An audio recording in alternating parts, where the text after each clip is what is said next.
I think it's a bit of a masterstroke.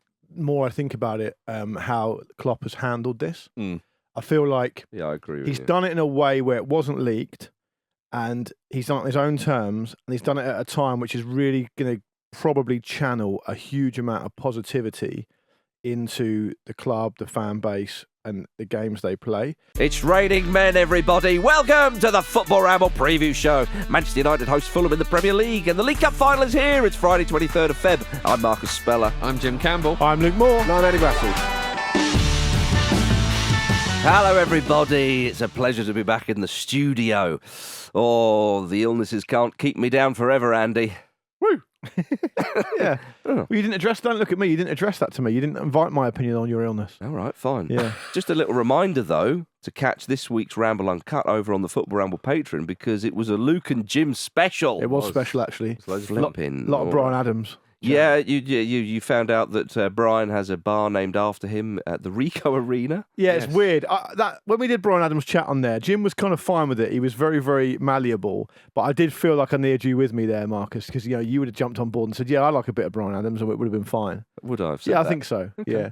Don't tell me you're sat in there in that position as a card-carrying Bon Jovi fan club member and telling me you don't like Brian Adams. Because if that's the case, I don't know where I am. I could name about 4 or 5 songs I quite like of his. And that's a good start. And that's all you need, everybody. And that's a start to a night out. Let's see where it takes us.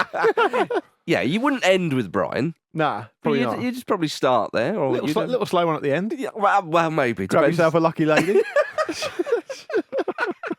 And it's all for exactly. It's all for love. I had educated Jim on that. Yeah. The theme tune to the Three Musketeers movie. Look at him. Andy's desperate to start the show normally, and he still feels like we haven't started. Look at his face. His face looks like we haven't started. I just think you lot are criminals for not going for Summer of '69 first. We did talk about that. Obvious. Summer of Too 69 obvious. so long, Okay, actually. yeah. It's too high. It's stupid studenty, Andy. Marcus, I got Jim to admit that at the very least, Brian knows his way around a chorus. There you go. And that's what I wanted. That was the negotiation I wanted. That's a compromise. I don't know that I was denying that at any point, Yeah. to be fair. No, but that's what you offered as like a kind of an olive branch. I see. Yeah, I see. yeah. Okay, I suppose it's quite football relevant because he's best pals with Jose Mourinho. Isn't There he? we go. It's big Chelsea man. We will get to the cup final in a minute, Andy. Come on, Yeah. Bennett. Quick answer. Yes. Bon Jovi doing definitely maybe. Are you going? I think we'd all have What's to go. not to like? Sign me up. Yeah. I'm going VIP. I mean, Liam Gallagher apparently, was phoning John Bon, wasn't he? Yeah. Really? Giving him dodgy calls. Yeah, John Bon for Jovi. ages. What? Yeah, John Bon Jovi offered him $500,000 to leave him alone. And Liam Gallagher told him to get fucked. I did not know that. Yeah. One of the best things was that he kept calling him Lionhead. And that his music was shit. Yeah. Anyway, Wow. If you are new to the Football Ramble, please don't take You're not now. It was lovely to Yeah. meet you. Don't take us to the Trades Description Act. We will talk about football, I promise you. So anyway, if you want that kind of crap, Ramble Uncut.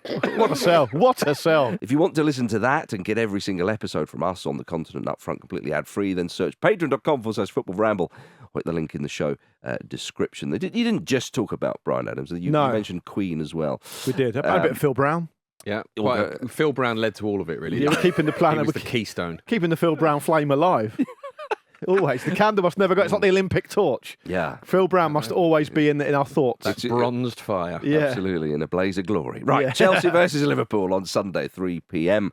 The first domestic silverware of the season is up for grabs.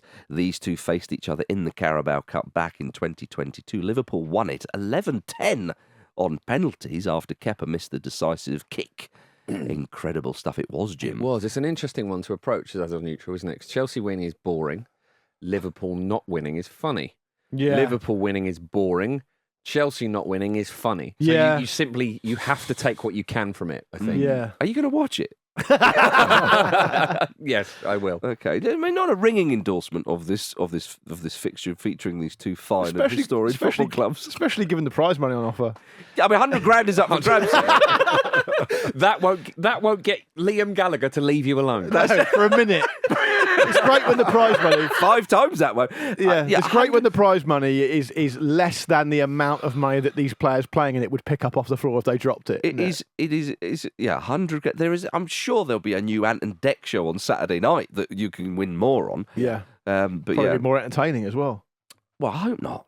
No, we all hope not. There'd be people, millions. Think of the worldwide audience. Yeah, you're Rob. still thinking about Kepa not being there, aren't you? A little bit.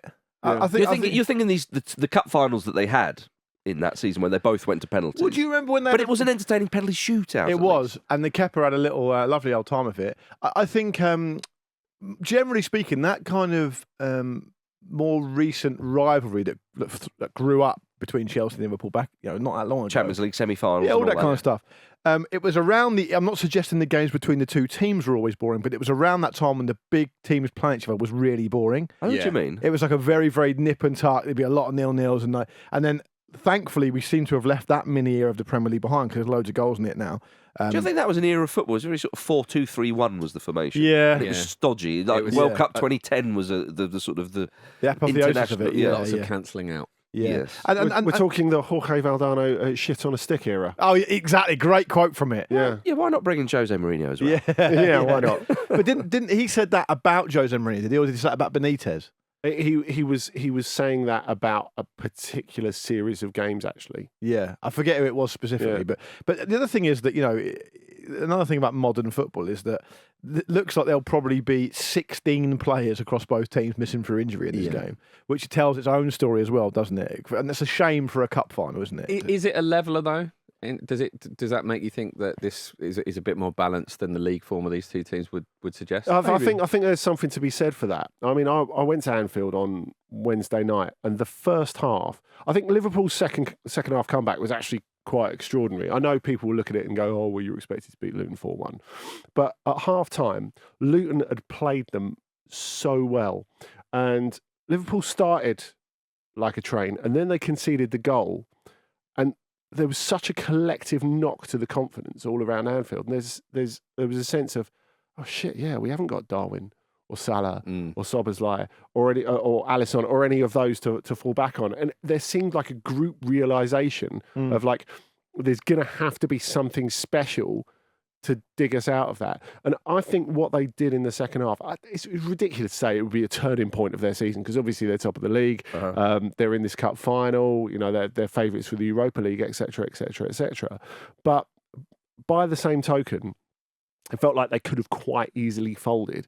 And the way that in a game that normally, I guess, wouldn't have an incredible atmosphere at Anfield because it's not a Man United or it's not even a Chelsea where there is some sort of historic rivalry. Team in the relegation zone. The way that the equaliser and the second goal, which came quite soon afterwards from Gadi Gakpo, was celebrated, made it feel like it was an occasion, a moment, even if only for that little bit of the game. Well, Klopp is very quick to jump on these things and to use them to their advantage. You saw it, we spoke about this on Ramble Reacts on Wednesday night, that he was saluting all the stands and the way he spoke about it, Jim, after the game, that it did seem like that they'd a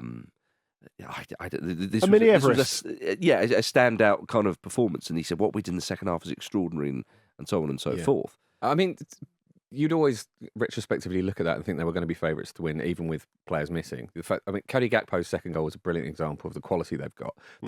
The absolute epitome of a sort of like kind of a glancing header without him having actually to leap on Reacts was how well Klopp uses those things and uses them to just pump energy into the fan base, essentially, because it's such a big thing. But I think obviously it's really emotional now because of this sort of essentially this kind of farewell tour vibe needs to keep going because it's going to be really, really heavily scrutinised if ever there's a setback. I'm sure there'll come a point when they drop some points and people start going, oh, is it too emotional if they burn themselves out? Yeah. And I think he's essentially trying to sort of protect against that. I think it's a bit of leaning into it. I think it's a bit of a masterstroke.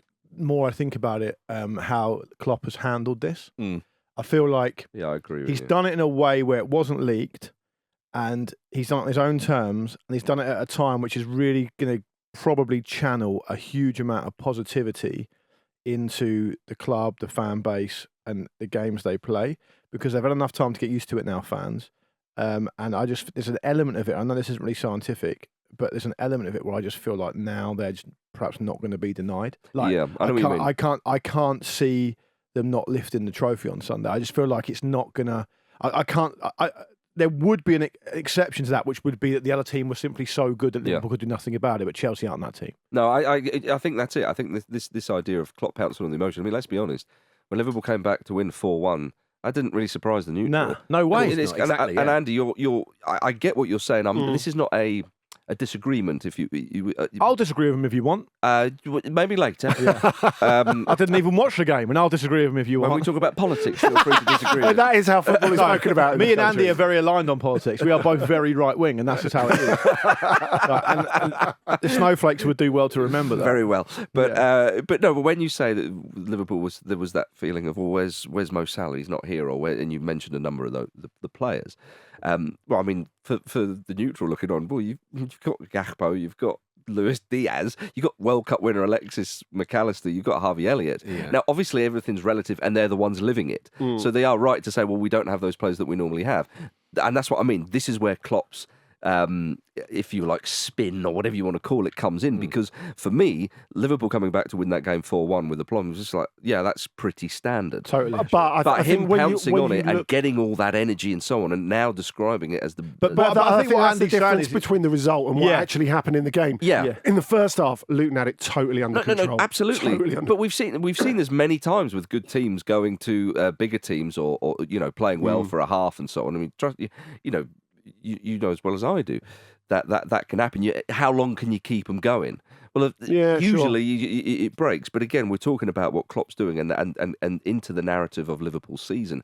He's needing a jump. Yeah, the place it's all worked together, and you've got to pounce on it. You've got to take it. That is true. Yeah. But by the same token, you can say that they do still have resource, and that's fair. On the other hand, More than Luton. look.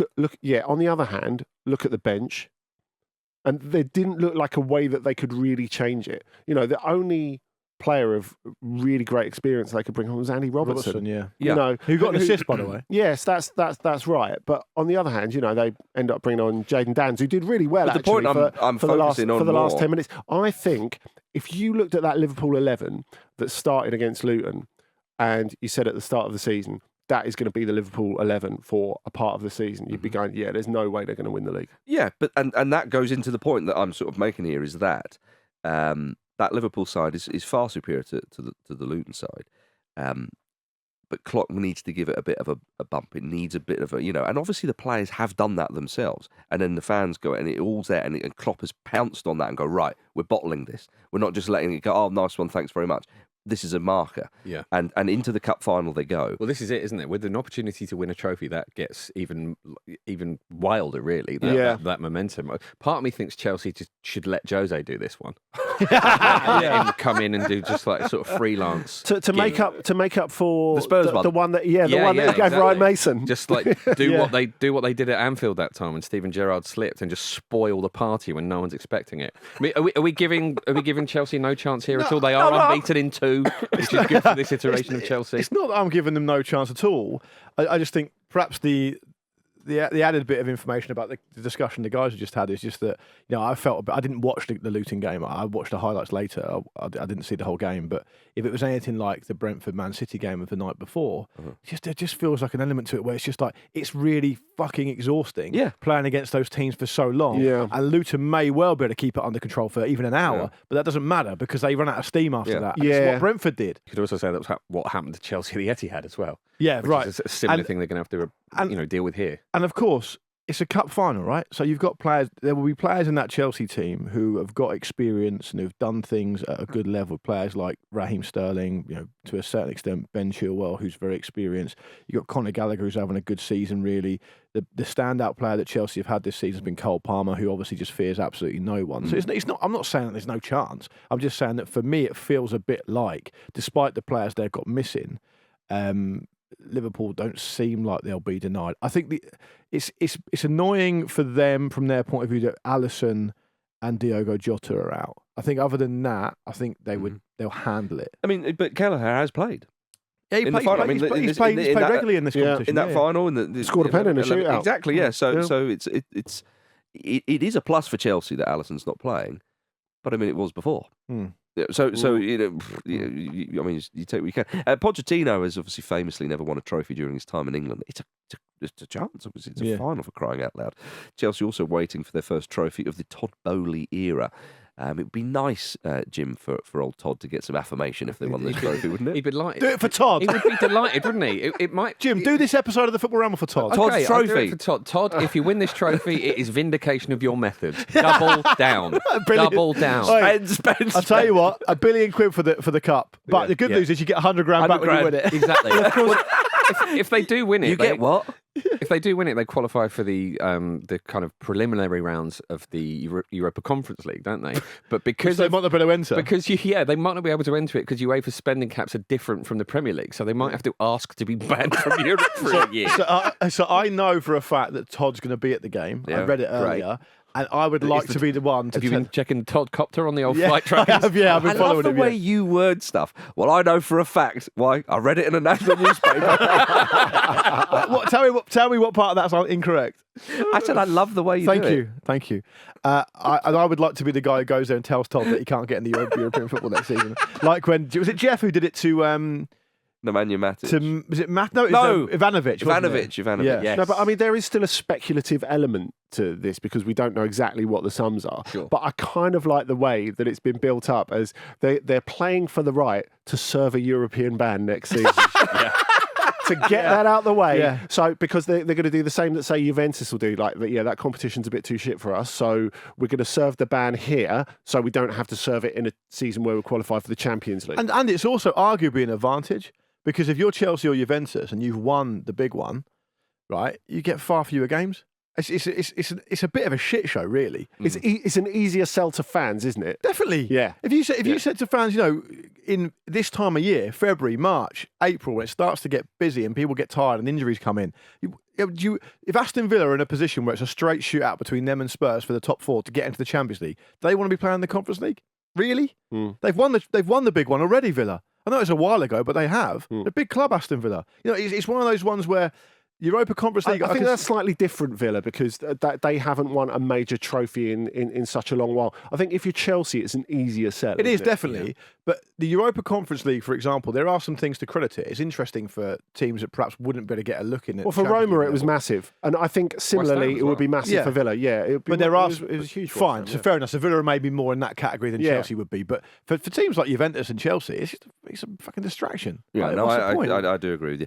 I think that when you say Liverpool will be favourites for this, I mean I agree with you, but this is a real chance for Chelsea. Yeah. Partially because of those injuries for Liverpool, and it'll be interesting to see if you assume Caicedo and Fernandes are in there in that midfield. Can they get a proper tune? Because they have had moments this season. Well, this is it, isn't it? They have had games where you think it's all about to click, and If they can play look every pretty game good. together for the next 6 months, you feel like that'll be really powerful. Absolutely, yeah. And it would be, I mean, Chelsea fans have had a wild ride the last couple of years, and it would be a real boon for them to win something now. Surely it'd be amazing. They must be looking at this team thinking, I don't know what this team is because they're so inconsistent and so surprising. If they were to win something, it would be. And it wouldn't just be winning something; it would be beating Liverpool as well. Yeah, absolutely, yeah. Yeah. There's a big prize on offer that's worth more than $100,000. Yeah, but there is also $100,000. It's a hard There is one. 100 Don't Yeah, forget don't that. do the It's prize a lot of money down. to some people. Yeah, not, exactly. Not anyone involved. It's a lot of money to some Not people. money to us. Yeah. Oh dear! It's worth reminding that Fulham got $25,000 for that There you semi-final. go. So that was cold comfort. That Nobody goes away empty-handed. they got the BFH. Yeah. They got the bus fare home. If you get to the quarter-final, you get a bus home. It's more PFH, isn't it? with football? Oh dear! I think that's it. You get to the semi-final. You $25,000. That's it. That's in the bag. Yeah. Oh dear! Now, gentlemen, have you seen that former Chelsea manager? And at the time of recording, current Bayern manager, Thomas Tuchel. Even as I say that, he's reportedly open to a return to the Premier League in the summer because him and Bayern will be parting ways at most in the summer. Yeah. It could well happen before that. But you could hear all about old Tommy Tuch's demise at Bayern on yesterday's edition of On the Continent with Dot, Andy and Nikki. Just head over to On the Continent for all your European football needs. Now, speaking of Germany, we mentioned the protest, or you chaps did, on Monday at Hansa Rostock versus Hamburg, where stadium staff had to boot some remote control cars off the pitch. That was just the latest protest against the German Football League's plan to sell part of its media rights to a private equity company. On Wednesday, it was finally announced that the league had decided it won't proceed with the deal. Fan power. The remote controlled cars are the way to do it. Yeah, exactly. So I mean, not even the football players could kick them off the pitch at Cologne, by the way. Really? right. They wouldn't be allowed to. They were the radio control cars, and I do feel like we need to start distinguishing between remote control cars and radio control cars. Yeah, I it's think probably you're a right, different conversation for now. But they were the type of cars I said on Monday that once you flipped them over, they carried on. Yeah. Yes. And I love the detail there. Yeah. They've They're thought not just that ones through where they go forward and then back and to the left. on the cable. Much more. Yeah. You get a little cable with a dial. No, they're much more advanced than that. Right, okay. Yeah, and I think what English football fans should do, and I know what Marcus is going to say. He's going to say, yeah, but it was English football fans who stopped the Super League, which I agree with. Without remote control. Imagine what they could have done with Exactly. Yeah, funny we just thought of They that. could have actually got the whole game back with the remote control cars. But it does go to show you that if football fans of English clubs spent less time laughing at the demise of their fellow fans' clubs and more time targeting their attention on the powers that be that are fucking this shit up for everyone, it would be better. And Germany consistently set a good example for this. But there will be people looking at this going, well, why don't you want money? Oh yeah, I mean that's been Won't a really there? common theme across social media, and obviously you've got to be careful with how much weight you give that. But it is an opinion that's repeatedly out there. But those people, and I agree that does exist, that opinion. But the thing we've got to get past, not just on this show, but not just in sport, but in life, is that not everyone's opinion is worth anything. Oh, Like absolutely. most people's opinion is worth the square root of absolutely fuck all. Yeah, a right? platform doesn't mean that your No, opinion holds. and any so weight. the reason that is, if someone said to me, "Why don't you want more money?" Right? Because it's not about that, and it's never as simple as that. And stop having terrible opinions, you dreadful moron. But once it comes it's the answer. I when it- apologise. I was looking at Andy, but it's kind of you to do that. When it comes to finding common ground and organising protest, that's the massive difference, isn't it, between England and Germany, certainly in football terms, that they see private investors or private investment on any sort of scale, and this wasn't even an entire takeover, as an existential threat. Whereas we're way, way past that. Yeah. Yeah, exactly. We And can't even see that from where we are. a lot yeah. of people don't think like that But at all. also a problem with the kind of the hordes of blue tick dimwits who do think in that money equals good way is that the people who want to, for example, privatise part of the Bundesliga's rights or whatever it was.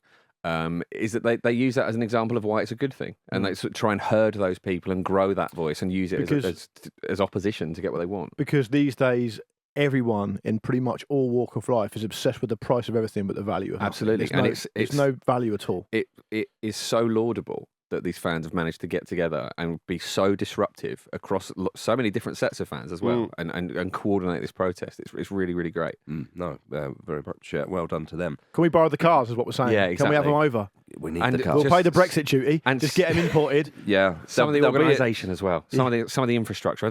We don't know where to start. You say that all the time, Jim. Well, we want to start with the cars. Yeah, But they'll yeah. be stuck at the port for ages. Yeah.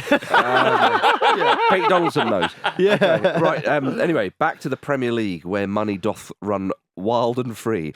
Wolverhampton Wanderers host Sheffield United on Sunday at 1:30. Wolves lost at Bramall Lane earlier this season after a controversial stoppage time penalty. The good news is Gary O'Neill's definitely over it by now. Oh yeah. Poor old Gag. Definitely. And they'd be top of the league if he got the decisions. Yeah. But they'd certainly be up there. Yeah. I Yeah. mean, they're They doing are great anyway. statistically the team that has been most disadvantaged by those decisions. Which don't tell Chris Wilder that he'll have a coronary. Well, so Wilder, he's been fined $11,500 for his comments criticising a referee for eating a sandwich while he was speaking to him. It was other things love as it. well, but we'll frame it at that. Yeah. It's so funny because you can picture the injustice of it from Chris Wilder's point of view. You imagine him just getting home, slamming the door, throwing his keys on the table. I've been fined like north of $11,000 for moaning about a bloke eating a sandwich. It was disrespectful. It's cost me $11,000. As he gets home, his wife is making a sandwich. Yeah. No, but Jim, you've got to remember, he's been fined for the comments, not the sandwich. Sure, So absolutely. the comments where he was actually fined for were saying that I've been told, like he's doing some kind of deep state The wicked sandwich, whisper. yeah. Yeah, that I've been told from a great contact touching his nose. Oh, it was a that bit Liz Truss, wasn't every it? every 50-50 decision is going to go against us. It's bullshit. It's a complete undermine of the whole system. Yeah. He has to be fined for that. He does. The sandwich is a red herring. And that is a metaphor. No one's suggesting the sandwich was a red herring sandwich. but but it is a red herring. Would that have made it disrespectful? There's a big old fish in there hanging out. He's like Top What Cat. are you doing? And the referee just puts the whole fish in his mouth and sucks it out, and there's just bones. That's a lovely old Pretty lovely, reference. isn't That. Big fan of Top Cat. Con Man. Yeah. Don't see it enough in cartoons. Concat. Yeah, Concat. Wearing a waistcoat. I do prefer the other version, though, that he's essentially just been fined for being a boomer. Let's be honest. Yeah. Chris Wilder is a man who thinks Lucozade is medicine. Yeah, he Like, does. But I just love the idea. Yeah, sorry, you've used the phrase so-called modern art there. That's going to be 500 quid. Yeah, and he's totaling up that 11.5 grand fine and how many Rennies he could buy with that. It's daylight robbery. That's another 50 quid. Yeah. Yes.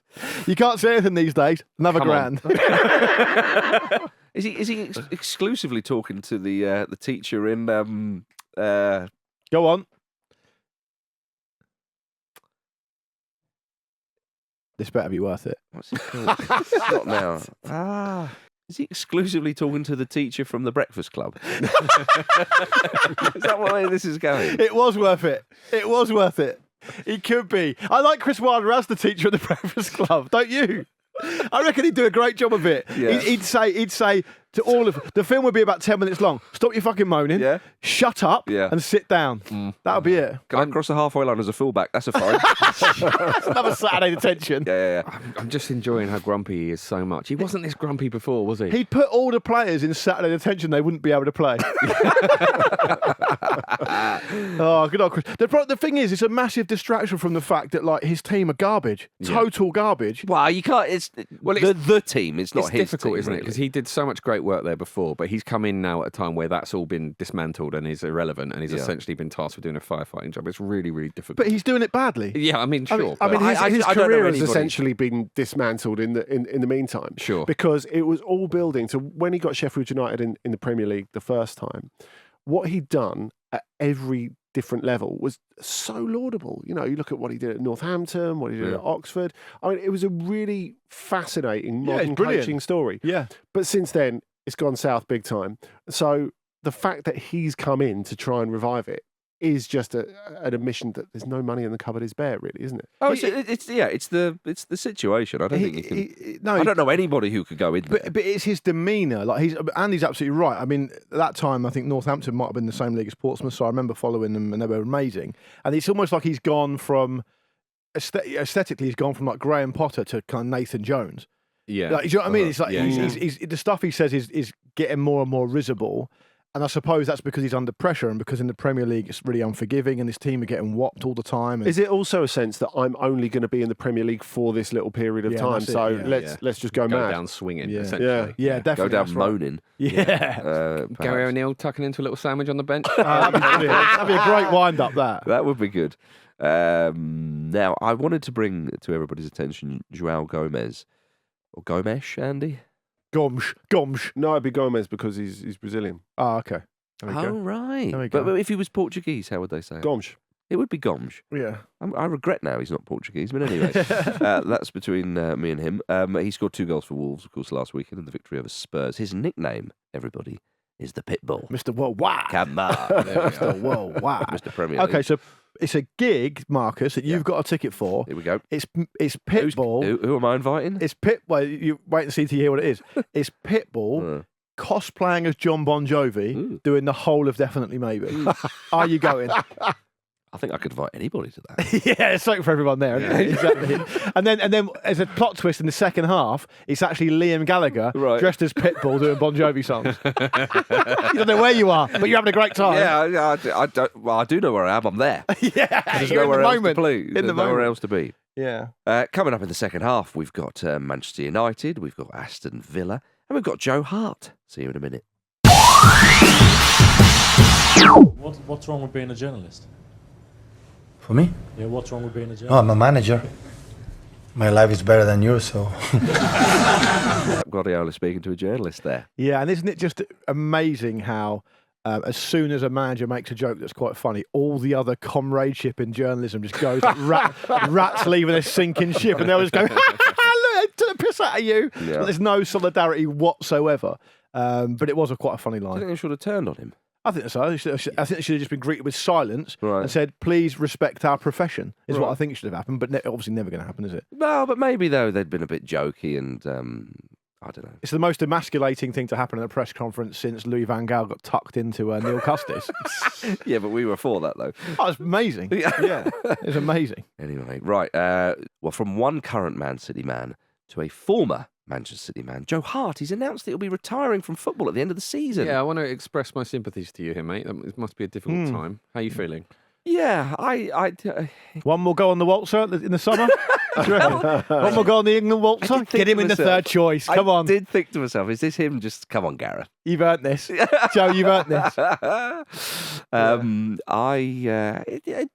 One should be reminded that he's had a very impressive career. A fine career. 100%. No, I think you should be in a situation now where all's fair. It's fair game. We make an entertainment show about football, so it's all fair game. When someone announces, sometimes. So when someone announces their retirement, I think it's only fair that you kind of give them the credit they deserve. It's hard being a footballer. And I'm really pleased for Joe Hart that he actually finished his career at Celtic, unless he has some odd loan move, although I don't think that can happen. I'm really pleased because Hart, he went through the lower leagues and did his time on loan and so on and all that, and then he gets to Manchester City, and by and large, has a great time at Man City. He wins league titles. I think he won every domestic trophy there. He may not have played in the final of the League Cup. Could have been Pantilimon anyway. You get the picture. Played European football. Represented his country many times. Yeah, 75 England caps, I think it was, or thereabouts. He was the number one in this country. I think I think that Joe Hart, for maybe a season or two, looked unbeatable. We thought and hoped that he might, or is he going to kick on to sort of Manuel Neuer-esque kind of levels here? There was a performance in particular that I remember when Man City were at home to Dortmund, and he was just... Yeah, I remember that. That was an incredible game. Yeah. And so he had these moments where people thought, blimey, is this the guy? In the same way when you get, say someone like Wayne Rooney, when Messi and Ronaldo come along, you think, is Rooney our version of that? And of course, Messi and Ronaldo go to different levels. Rooney had a phenomenal career, don't get me wrong, but couldn't quite, and it depends how you frame it. And Joe Hart, the mistakes started happening. And I think maybe because there was so much pressure, and perhaps he heaped the pressure on himself. And this resulted in him, Guardiola turning up at Man City and saying, he's not my man. And then he was just in the wilderness a bit. Yeah. Goes to Torino on loan. He tried West Ham. At Burnley, he was there for a bit, but then... But the way he was bombed out of Spurs was unfortunate as well, because Nuno ended up just going a few months later anyway. Well, exactly. But at Spurs, it seemed like he thought, okay, I'll settle as a number two and I'll just take bits and pieces. And he was better than that. So to finish at a huge club like Celtic, playing at a massive stadium. Where he's important and he wins stuff. Yeah. Totally. Yes. I was really pleased. And I think that's it. It was all about the way that he left Manchester City. Yeah. In the fact that he had that dip. And just because Guardiola didn't fancy him, and because of Guardiola, people forget this, but he was treated with real suspicion. Yeah. And a lot of people out there wanted him to fail when he arrived. I think a lot of people in the media wanted him to fail when he arrived. It was turned into this sort of false culture wars stuff when basically he was just out of nick. And then he made that move to Torino, which was quite a panicky and really bad one. I respect it. Go into a different footballing culture. But it was just a bad move. Not because it was abroad, but because it was a club at a lot lower level than he was used to, who had lost a load of their major defenders, and it was set up for him to look quite bad. And it is all about, when you're managing your career, picking the right clubs at the right time, if you do have that opportunity as well. And that really set him back for a couple of years. So the fact that he has managed to recover, I think is really impressive. And I would just add, look, I think there was a period of time when he was really, really very good. And part of City becoming City. Definitely. And then they got a training pitch or something named after him. I'm sure they have. And his clean sheet record at Manchester City isn't much different to Edison's. That's worth pointing out. And I think one thing that hasn't been mentioned here is just that, Guardiola said that he wasn't his guy, but the reason he said he wasn't his guy is probably because he couldn't quite occupy the goalkeeping role as Guardiola understood he wanted it to be. And that can happen. That's happened to loads of other keepers as well. That's just how it goes. But as I said, there was a period of time where he was sensationally good. I mean, he won a load of clean sheet records at City, Premier League clean sheet records at City. And I don't watch Scottish football very closely, but on the Ramble Discord, which is accessed by our Patreon subscribers, There's quite a few Celtic fans on there. Nothing but great stuff to say about him. Yeah. There was no element or no suspicion that he's going up there for a lovely little retirement gig. He really threw himself into it, achieved what he achieved.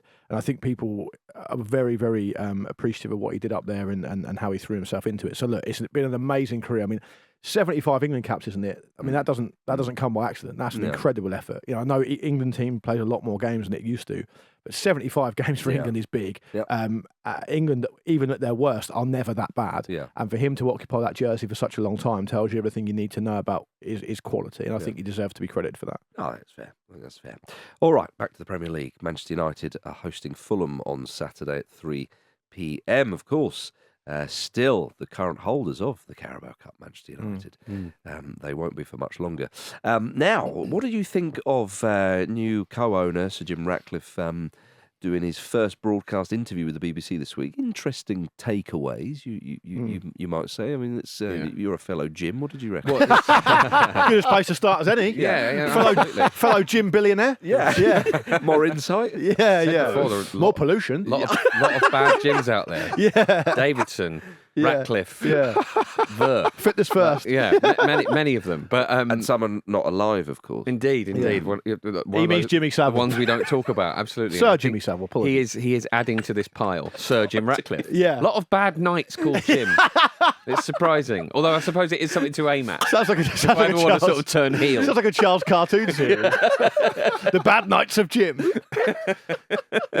So he is the latest bad night called Jim, and it's a big sort of PR strategy here, isn't he? He's trying to get people on board. Understandably, he's making a lot of good noise about sort of getting Man United back to where they want to be, and I understand that's probably quite exciting as a Man United fan, isn't it? But the whole thing about the stadium is interesting to me. Yeah, same. I found that the most interesting. Talking bit as well. about how he thinks it's completely reasonable that there should be a kind of Wembley of the North, etc. And that kind of ignores the fact that no club plays at Wembley, and also the Etihad's about to be expanded as well. Like there are stadiums. I thought there. it was a touch tone deaf. Yeah, but he's piping up with that because he doesn't want to spend his own money on it. Absolutely, it's dishonest, isn't it? That's it. Like, and in the reinventing himself as this like champion of the people. Yeah, it's ludicrous. Yeah. Well, there's no investment in the North. I've got loads of money. You've got billions.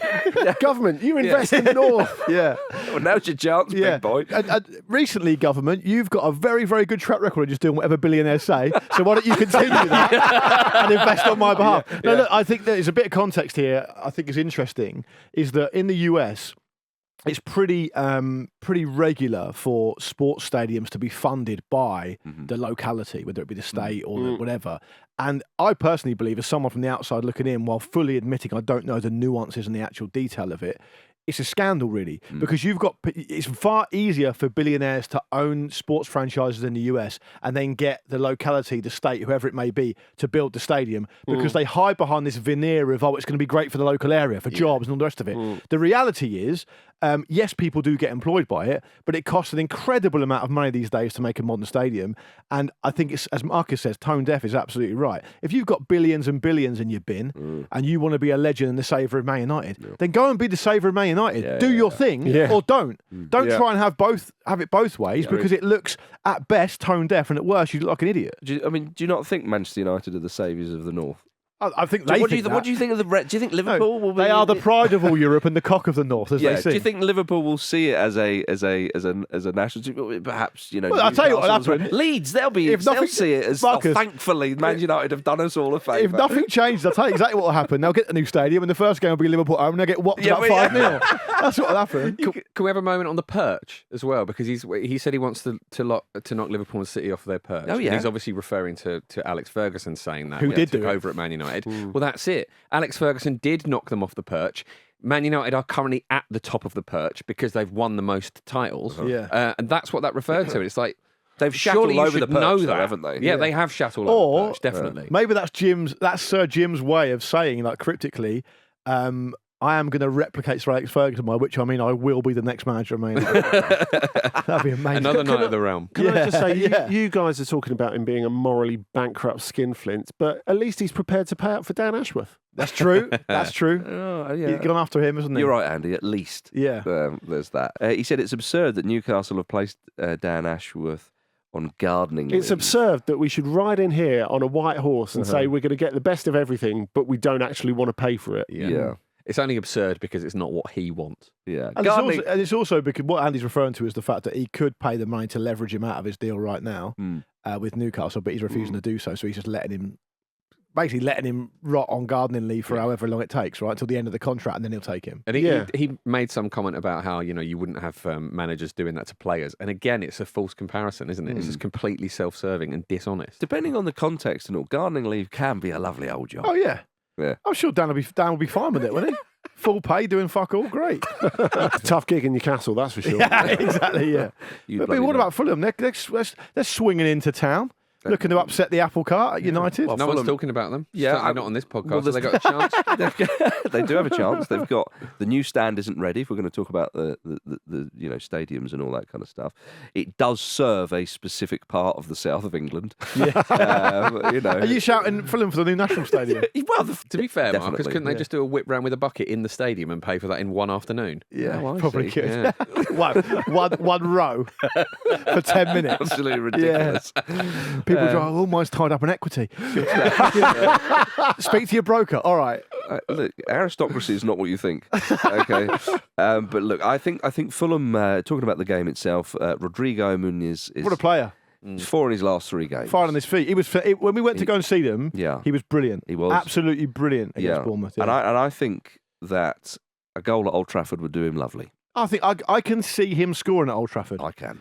The whole succession to Mitrovic is so weird, though, isn't it? The way that it's happened in stages. So you had Raul Jimenez, who looked like he was never going to score again, coming in and scoring goals. Yeah. Carlos Vinicius looked like he might be it for a bit. Now he's off at Galatasaray.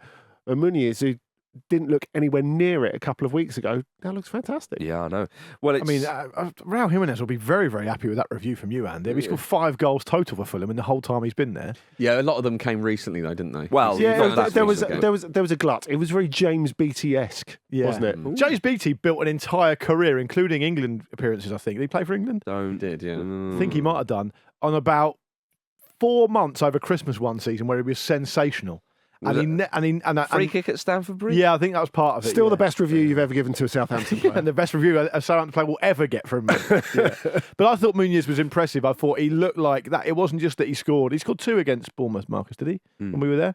Was it 2 he scored? He definitely scored at least 1. It was a beauty at the far post. He did get 2, yeah. Sorry, what okay. talking about? But it wasn't just that. It was like his all-round game that was really good. He was a proper handful. Yeah. And I think the nature of Mitrovic, I think it's the anniversary today of Mitrovic breaking the championship scoring record. You know, he's massive for Fulham. Is that why Marcus has got a black armband on? Yeah, he was brilliant in goals, but he also just represented more than that. Yeah. He was like a proper focal point, and people were like... A space taker. Yeah, I think so, because I think Fulham fans were a bit like, we've got a genuinely class striker here, and not that many clubs outside the top clubs really have that. I mean, you talk about even Chelsea at the moment, what do they need? They need one, and they haven't really got one if you discount Nkunku because he's hardly played. Yeah, I mean, Brentford would be the other...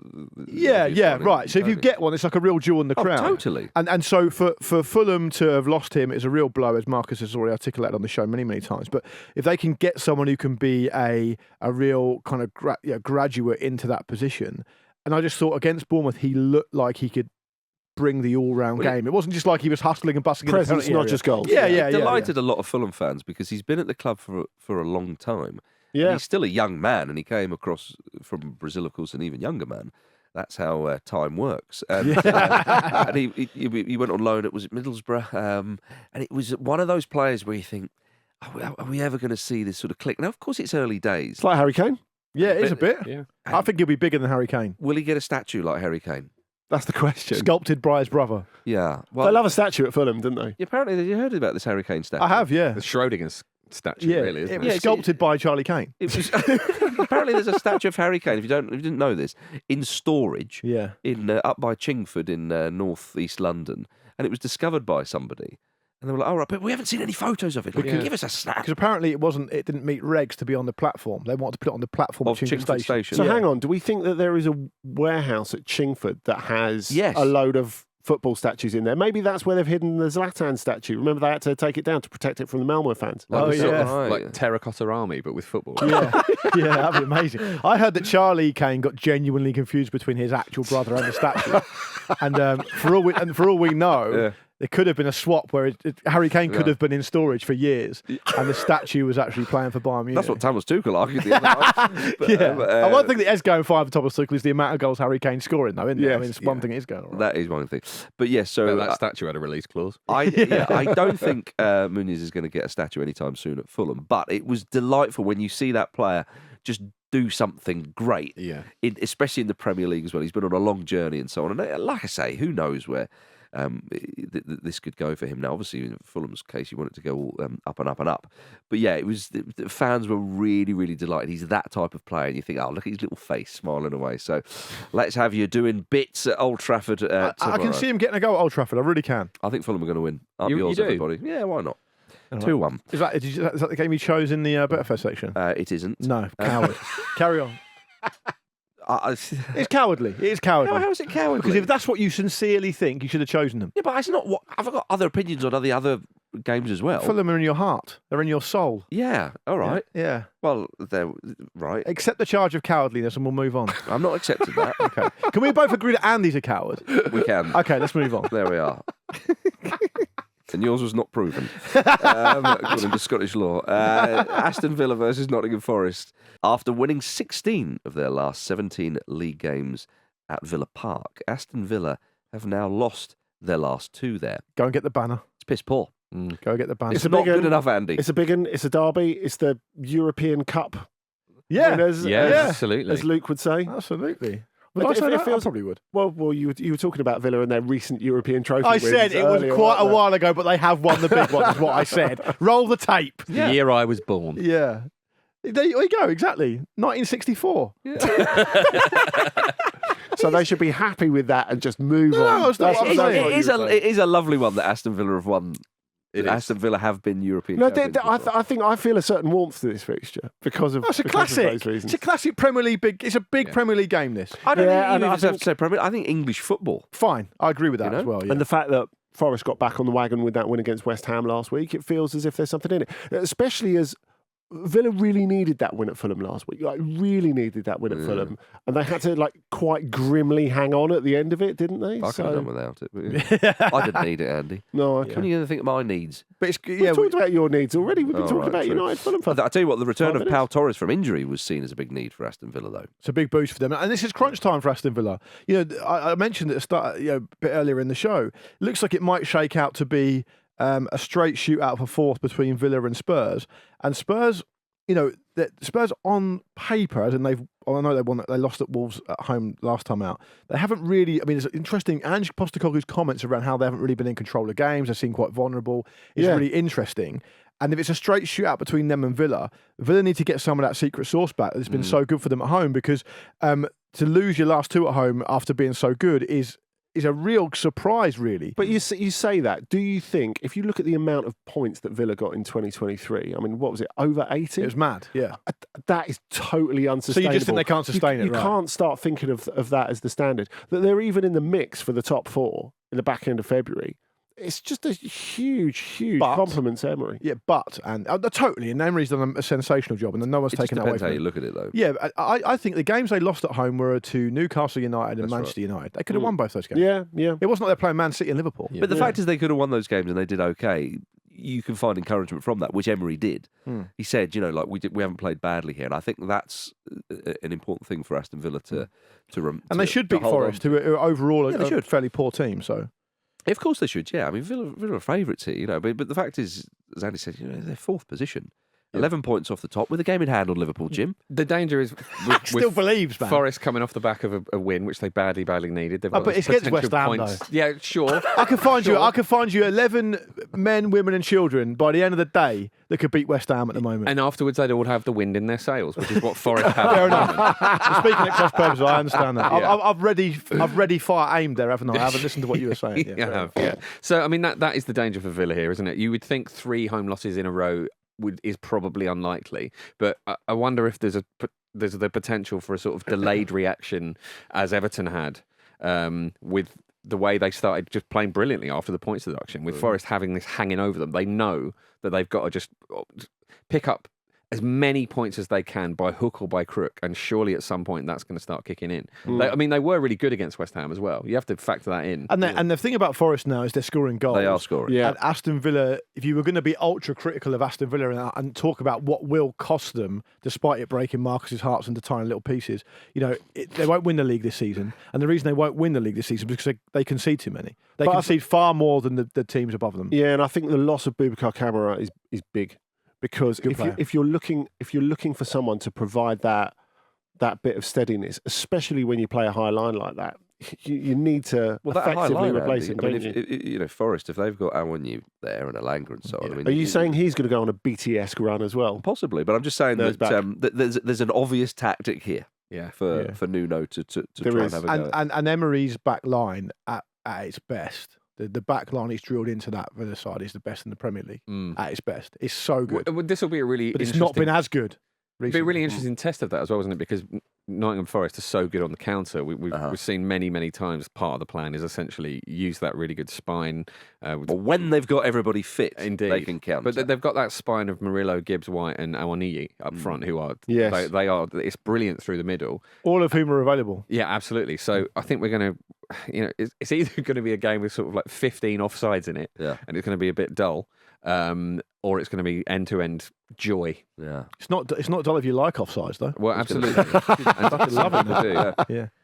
As well. It's on at 3:00 though, so none of us will be able to see it. No, can if you go to the game, Jim. We could go to France, as we said the other day. You've got two options there: get yourself up to Aston Villa, or jump on the Eurostar. Yeah, you have to choose one, everybody. The Eurostar, make it very clear, the Eurostar goes to Paris, not Birmingham. Dean Smith also says you're an encyclopedia of football. A what? An encyclopedia of football. I don't know what that means. Jack's Encyclopaedia, and we're not going to go over the rules because obviously I won last week after correctly answering that Mike Bassett's England face France. The less we speak about that, the better. I've decided I'm not playing this game again. Luke holds the lineal belt after he took last Friday off.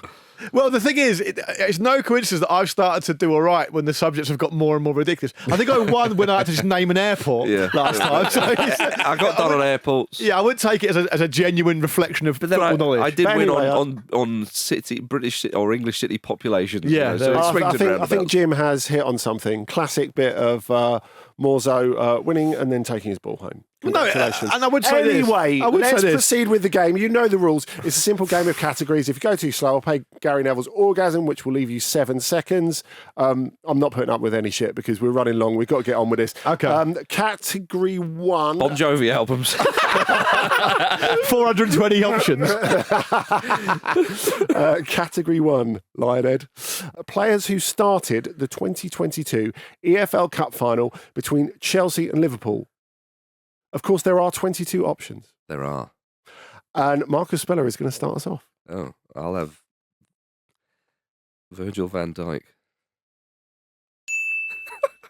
I hate these ones because the most obvious answers you always so nervous. It's the EFL Cup final, isn't it? Yeah, Luke? I know it is, yeah. I'll go Mo Salah. I'll go for Jordan Henderson. Thanks, Jimbo. Kepa. Nice. Oh, no.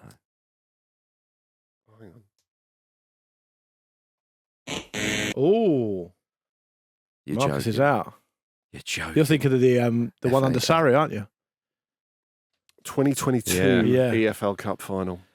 Okay. I'll go Thiago Silva. Well played. Go for Mason Mount. Ooh, yeah, the forgotten Mason Mount. Not forgotten by us. Let's go Kai Havertz. Nice. Sadio Mane. Oh, was he still? Yeah, okay, good. Andy Robertson. Nice. Go for Trent Alexander-Arnold. Oh, safe. The aforementioned Queven Kelleher. It's very good. You're getting a lot of right answers, but I'm not happy with the pace. Okay, well, we'll go as quick as we can, mate. Fucking hell. Jim, you're up. I will go for Cesar Azpilicueta. Oh, good. Excellent. I think Luis Diaz started it. Yes. Roberto Firmino.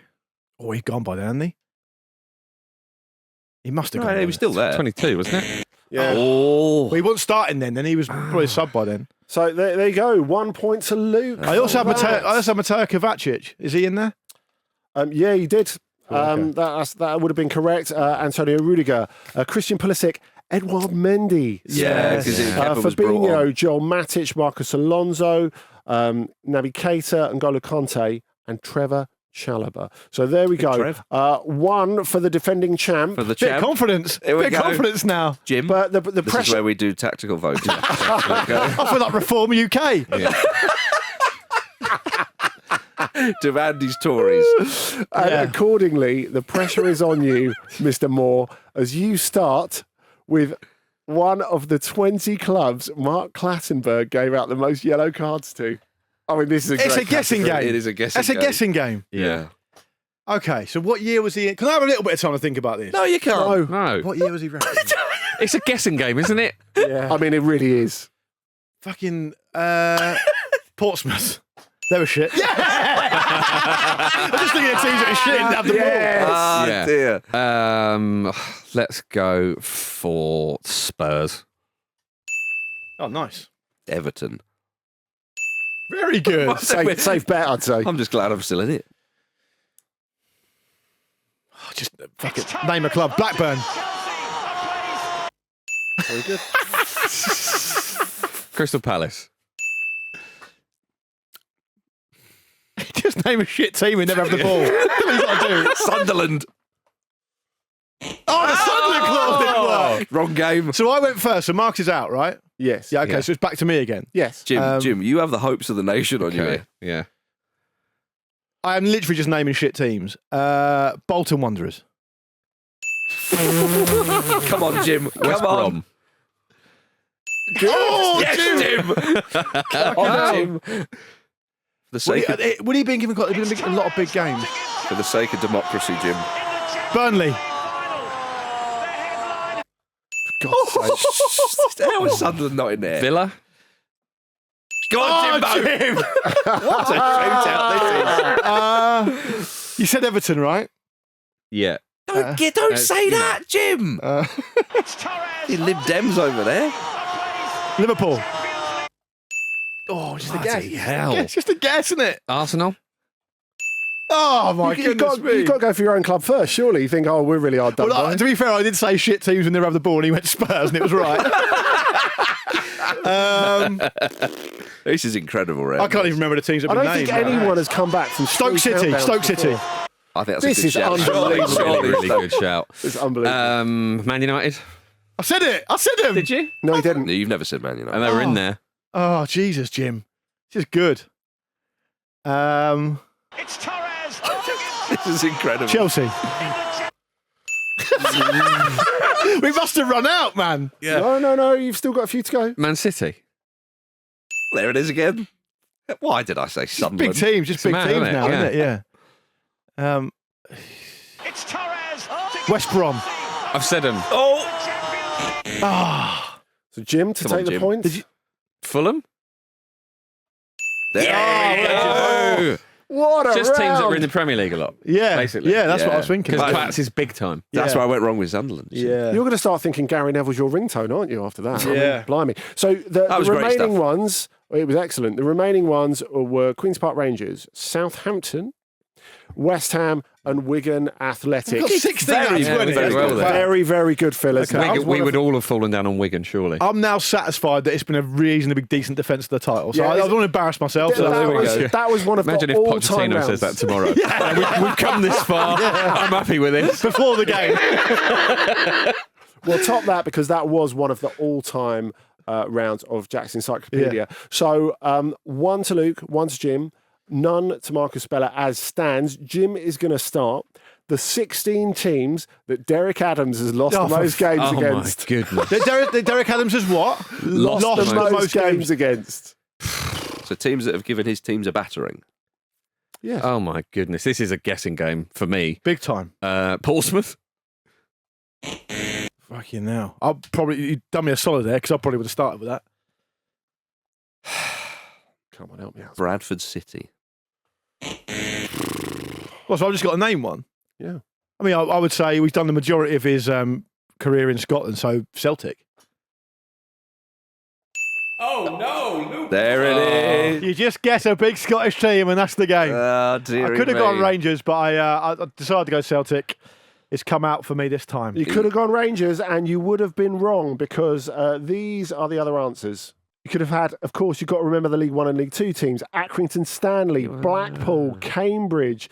You've got Celtic, Dundee United, Exeter City, Inverness, Cali Thistle. The Rangers weren't even in there. No. Lukey Moore. Win's a win, I'll In take form. it. And still. Oh, they say he doesn't defend his title. He's scared. Well, we didn't know. You Who's were scared now? happy with a narrow loss like minutes ago. Yeah. I didn't get one, did I? Fair play to you, Morsey. It's a The last victory. one was a crapshoot. The second round was a guessing game. Very good. And the first one was decent. Yeah, you That's see, it, it's yeah. it's a victory for the Luke Nation. for Yeah. the It's dark tough. horses. It's for the tough. dark Look, horses. we've all seen James Tarkowski trying to flirt with his own wife I'm on flirting- camera and how difficult that is. Yeah. This game is similar. I'm flirting with the Luke Nation every day. You are. They're behind me. I dedicate this defence to them. What, you know, when you said that, You're the best, for best the, Luke out there. He's the best Luke. For the I have first all the best time, words. I think we can unite all the Ramble listeners in saying, can't Vish just come back and win this game? No way. We never want Vish back to win it. Put him in that chair where he normally sits. I'll beat him as well. That's true. Easy to say from a distance. Yeah, a bit like with George W. Bush and Vish. Do you remember when we thought it couldn't get much worse than this? Thank you very much for listening to the Football Ramble preview show. Join myself, Andy and Luke tomorrow for the mailbag. Do follow us on Twitter, currently known as X, TikTok, YouTube and Instagram at Football Ramble, and follow us on Spotify. Luke, congratulations. Thank you very much. Thanks to everyone for listening. See you again soon. Thank you, Jim. See you tomorrow. Yeah. Cheers. Thank you, Andy. Thank you. Thank you, everybody. It's Pitbull time. Cheers for watching another fantastic clip from the Football Ramble podcast. Make sure you click like on this video and subscribe to the channel, which means you will not miss a single upload.